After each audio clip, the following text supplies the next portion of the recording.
So school is out and the children are home. Or some of you, school's almost out. Moms, this is what you need to know this summer.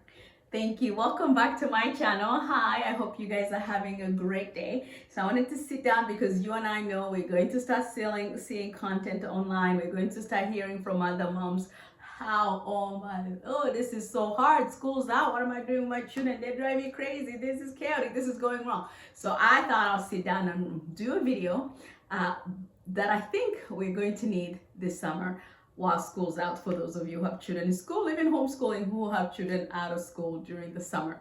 I just wanted to sit down and make this content, this video that I feel like you might want to save or send to another mom who is having one of those days during the summer, just to encourage them. So I know that in our society, school being out is usually a dreaded thing for parents. It's actually joked about or it's made common. It's just anticipated that things are going to be chaotic. Okay, I'm not being oblivious to that. Like, it's true that being around your children a lot, you're going to see their children, they're going to do childish things that might want to trigger some buttons in you. That there might be more spills and more breakage, more chaos, more mess. I agree. I homeschool, so I'm around my children a lot every day. So yes, the house does not stay spotless. Yes, there is breakage and these things, and yes, it is noisy. Even today I had to say, hey guys, too loud, take it outside. But I wanted to make this video and encourage you as we spend more time with our children this summer or any time that you find yourself spending time with your children. I just wanted to encourage you to focus on what matters, and that's what I have to remind myself. If you've not been following me and not sure, recently I lost my youngest child, 8-year-old did lose. She went to heaven to be with Jesus after a 5-year battle with cancer. So I have learned a lot in walking that journey. And today, as I actually sit, my niece passed away last Sunday, so I have been walking around grieving, myself grieving, or walking around grieving parents. And I want to sit down and write this story. I say, I know you're gonna tell you this story because I know you're gonna feel the urge or the temptation to complain when you're around your children or when they're doing things. But I want to remind you, don't give in to that temptation. Cherish this time you have with them. Cherish every moment you have with your children, rather than look into this time, the amount of time you have with your children, and feel like dread, feel like, oh my goodness, they're driving me crazy. I want you to focus on, this is a gift you're being given. The free time where you could spend time together, it's a gift. Every day that you wake up and they wake up alive, it's a gift that we're given to spend with our children. So cherish it. Don't give in to the cultural narrative that, oh my goodness, this is gonna be crazy. Oh my goodness, what do I do? Where can I send them? What can I pay that they could go and be out of my way? No, rather than invest this time wisely with your children, because you don't know, right? Like, nobody's guaranteed how long, and I'm not sitting here to make you worry, but I want you to remind you, to point you to what matters. When my sister-in-law got a call, found out last Sunday that my niece passed, it was not expected, it was unexpected. So I want to remind you, cherish this moment with your children, especially during the summertime, when you're planning your vacations, when there's no schedule that when your schedules are different from the other schedule and they're driving you crazy. Pray. Take time, first of all, to pray and ask God, how can I cherish this time? How can I use this time I have with my children in the best possible way? How can I make memories that last? What things do I would make notes. I would take time and pray and plan it out. What things do I want to instill in my children this summer, this extra time that I have with them? What important lessons do I want to be teaching them? Lord, do you want me to be teaching them? And invest that. What investment do you want me to put my children this year? Rather than look at it as something that's coming to steal your time and your quietness, look at it as, I'm being given a gift to pour in these children. How can I best use it? How can I be a good steward of this time? And how can we have a great time together? How can we enjoy our time together that is not drudgery? That if you have the privilege to go on a vacation, rather than complain and whine all the way there, because I know it's hard work. I used to travel 6 to 9 months with all my 7 children. So I just came from a trip last weekend with my children. I know it's work. And I'm telling you, before I started getting into this mindset of cherishing the time and that I have with my children, seeing it as a blessing and in being intentional about it, oh my goodness, I'll be stressed to the maximum. I'll be stressed. You could hear my voice. I didn't enjoy the trips. But now we just did a trip last week and I'm telling you, I had a blast. It's okay. Things are not going to go as well as I planned. They're not going to go 100% how I planned. But it's not the end of the world. If we're well, if we're healthy, it's okay if we get to our destination later than planned. What is not okay is me losing my cool. What is not okay is me raising my voice and screaming and yelling and everybody starting to cry. That is not okay. What needs to, everything else can change. It's not the end of the world. Come on. So they spilled the food. Okay, let's pull over. Let's clean it up.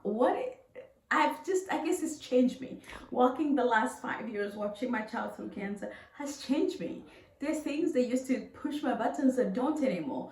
Rather, just invest that energy, because it takes a lot of energy to be frustrated. It takes a lot of energy to just be easily triggered. I'm telling you. So rather than that, just want to invest, and it takes a lot of prayer because I can't do it on my own. Just want to invest that energy and that time into actually what is going to matter in the end, into things that I want to build in my children, the time and the memories I want to make that I would actually cherish for a lifetime, rather than, oh my goodness, just chaos. I've come a long way. Oh my goodness, I have come a long way. And I had a message on Sunday about not giving into the business, not just destroy that thing that just wants to make you to constantly be busy, rushing. Just go slowly. My youngest daughter, who just went to be with Jesus, she was so good at Grace. She was so good at never being in a rush. Oh my goodness, that girl, she never was in a rush. You could push our buttons to be rushed, but she never was in a rush. She just enjoyed it. Oh, look at that. Look at that bird. Look at that tree. Look at that little baby. Isn't it good? Just taking the time to notice what matters. Taking the time. So I just felt to sit here and just encourage you to do that this summer. Could we make such a goal? Could you make such a goal to say, you know what, I'm actually going to look at my children not as the world's telling me, not as my flesh wants to tell me, but I actually want to look at them the way the Bible tells me to look at them, because God calls these children that we're like, it's a nonsense. He calls them blessings. So what would happen if you and I made that choice? I'm going to look at each one of my children today as a blessing, and then tomorrow do the same. Let me look at them as a blessing. How would that change how I treat them, how I interact with them, how I use my time around them? How would that change that, right? But what I also want as a grieving mom, want to point out is, once you realize they're a blessing, I also want you to be aware that we're only given today. Make it count. So this summer, don't drag to having a summertime with your children.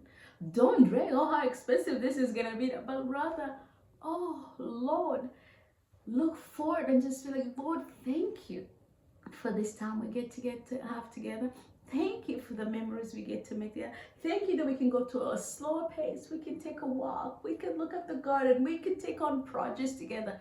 Cherish this time and steward this time beautifully in a way that you have no regrets, you know. Because I had a grieving mom say, I wish I could go back and give one more hug, one more kiss, do one more thing.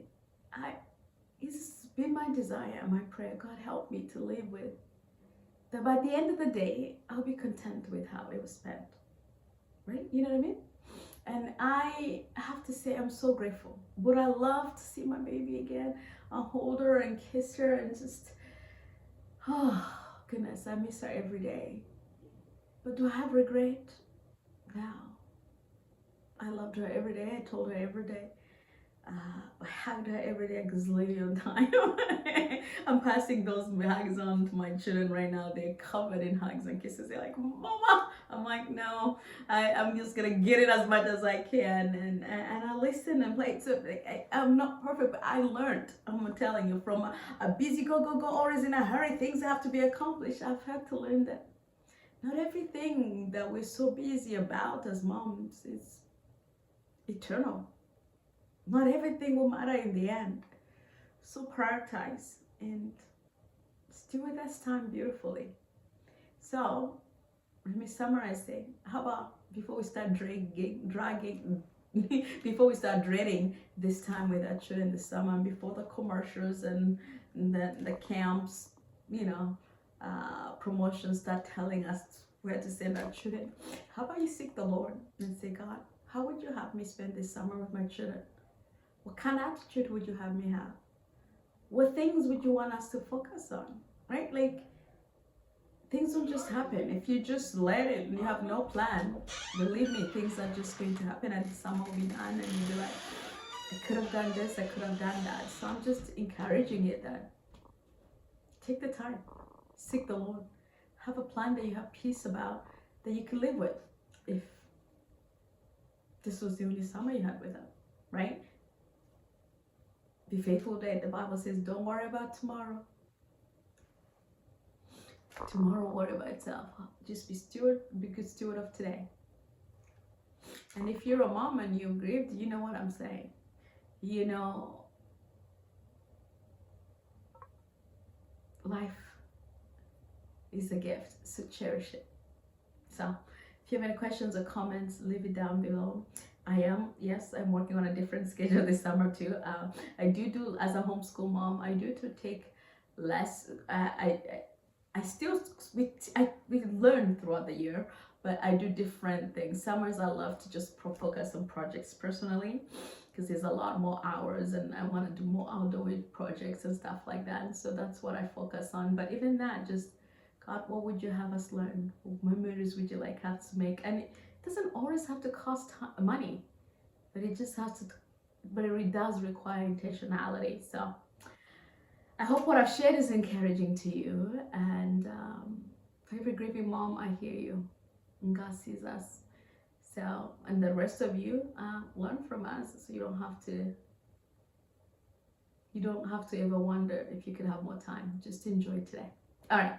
God bless you. Thank you for being here. Until next time. Bye-bye.